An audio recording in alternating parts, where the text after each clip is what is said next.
pada kesempatan kali ini saya mau membuat tutorial bagi teman-teman yang jualan online sebagai dropshipper di Tokopedia, yaitu tutorial cara dropship di Tokopedia to Tokopedia. Artinya kita mau jualan di Tokopedia, suppliernya dari Tokopedia, atau kita jualan di luar Tokopedia tapi suppliernya dari Tokopedia dengan menggunakan resio otomatis.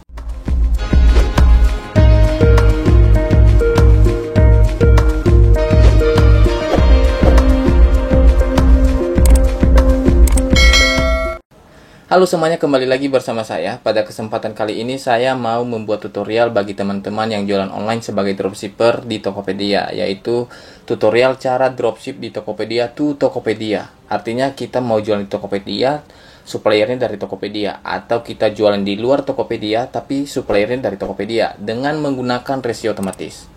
Bagaimana caranya? Kita langsung saja buka Tokopedia terlebih dahulu. Kita buka Tokopedia, dan ini adalah salah satu toko online saya di Tokopedia ya. Ini saya akan kasih contoh buat teman-teman semua. Oke, kalau kita udah buka Tokopedia, kita masuk ke seller. Oke, jadi yang pertama di sini itu kita berjualan di Tokopedia, supplier kita dari Tokopedia, tapi transaksinya di luar Tokopedia. Apakah itu melalui WA, atau melalui media sosial, atau melalui website. Dan enaknya kalau transaksi melalui WA atau website, kita bisa bebas menggunakan semua jasa kurir. Entah itu menggunakan Grab, ada GoSend, bahkan ada Antar Aja, Si Cepat, ada Tiki, JNE, JNT, ada Ninja, dan masih banyak kurir lainnya. Ini bisa menambah penilaian oleh calon pembeli di toko kita, sehingga bisa mendapatkan orderan lebih banyak daripada hanya menggunakan beberapa jasa kurir saja. Entah itu 3, 2 jasa kurir. Nah, karena setiap pelanggan atau calon pembeli itu memiliki perbedaan pilihan dalam menggunakan kurir. Oleh sebab itu saya menyarankan teman-teman menggunakan jasa kurir sebanyak-banyaknya. Ya, tidak salah kalau memang teman-teman juga semua jasa kurir yang disediakan oleh marketplace seperti Tokopedia ini, kalian harus gunakan itu semua, harus diaktifkan. Nah, di sini saya kasih contoh ya. Oke, di sini ada orderan yang sudah masuk yang lagi di packing. Bahkan ada orderan baru lagi, ada 2, di totalnya 9. Oke, di sini saya kasih contoh saja. Oke. Ini yang laku di toko kita di Tokopedia, tapi suppliernya dari Tokopedia. Nah, tentu sebelumnya kan kita udah kerjasama dengan suppliernya, kita udah memiliki nomor teleponnya. Nah, gampang saja kalau kita mendapatkan orderan, ya, kita cukup memberikan data ya, alamat dan nama pembeli, terus kurirnya apa, kemudian kode bookingnya apa. Cukup itu saja data yang kita kasih ke suppliernya. Nanti suppliernya akan proses barang tersebut, dan barang itu akan berubah statusnya ketika barang sudah di pick up. Nah, atau teman-teman cukup cetak label. Ya, di sini ada keterangan cetak label. Kita buka. Oke. Nah, cukup difotoin saja ini atau di screenshot atau kirim linknya saja, kirim ke suppliernya. Ya, tergantung suppliernya juga. Teman-teman lebih tahu lagi ya aturan supplier masing-masing. Saya juga nggak tahu lah aturan nanti suppliernya seperti apa. Tapi biasanya ini cukup dikirim ya atau di screenshot label ini dikirim ke supplier. Nah, sesimpel itu kalau kita mau transaksi melalui WA atau melalui website, kita cukup masukkan alamat ini saja, terus informasi kurirnya, kemudian kode booking.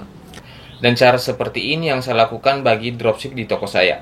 Mereka bisa kirim labelnya dengan melakukan screenshot atau kirim link labelnya, atau dengan cara kedua yaitu mengcopy data penjualannya, yaitu ada nama, ada alamat, jasa kurir, kode booking, serta nama produknya, dan dikirim ke WA toko online saya.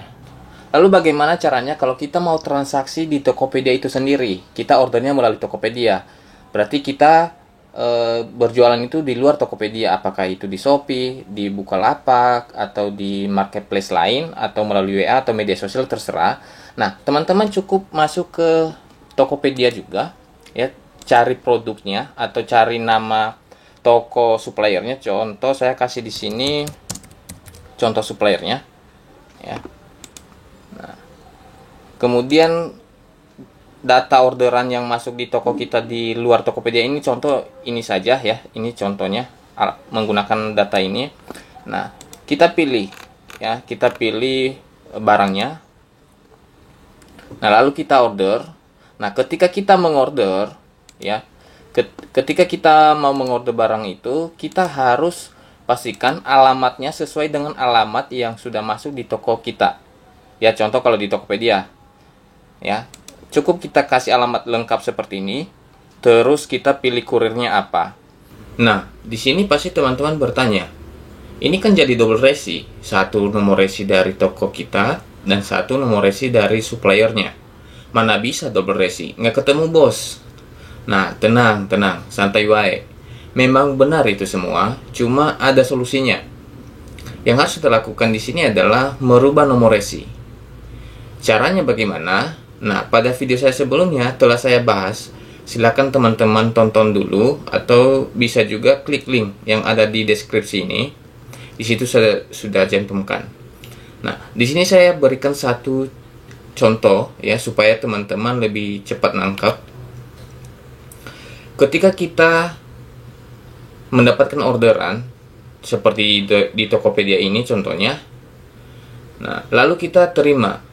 Terus kita masuk ke toko supplier kita di marketplace lain, entah itu di Bukalapak atau di Shopee, terserah teman-teman di mana jualan. Nah, kemudian kita order. Ya, kita masukkan datanya seperti biasa kalau kita order barang, ya, jangan lupa kita kasih alamat lengkap sesuai orderan di toko kita. Terus kita pilih jasa kurirnya. Nah, kemudian ketika suppliernya mengirim barang tersebut, pasti kan ada nomor resi yang keluar, dan ini yang bisa kita tracking. Nah, nomor resi itu kita copy, lalu kita input di orderan yang masuk di toko kita seperti di Tokopedia ini ya. Kita anggap contohnya seperti itu.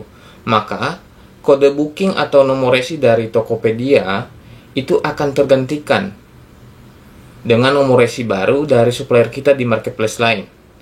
Ya, dari marketplace lain. Tetapi masalahnya di sini, tidak semua jasa kurir yang ada di Tokopedia ini khususnya bisa diubah atau kita ganti. Jadi hanya ada 3 jasa kurir kalau tidak salah ya, yaitu ada JNE, Si Cepat, dan ada Tiki.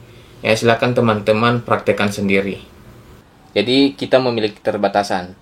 Nah, untuk leluasan dalam penggunaan jasa kurir, saya menyarankan teman-teman semua kalau masih jualan sebagai dropship itu transaksi di luar marketplace, apakah itu di Tokopedia, di Shopee ataupun Bukalapak. Jadi teman-teman silakan transaksinya di luar marketplace, apakah itu di WA atau melalui website.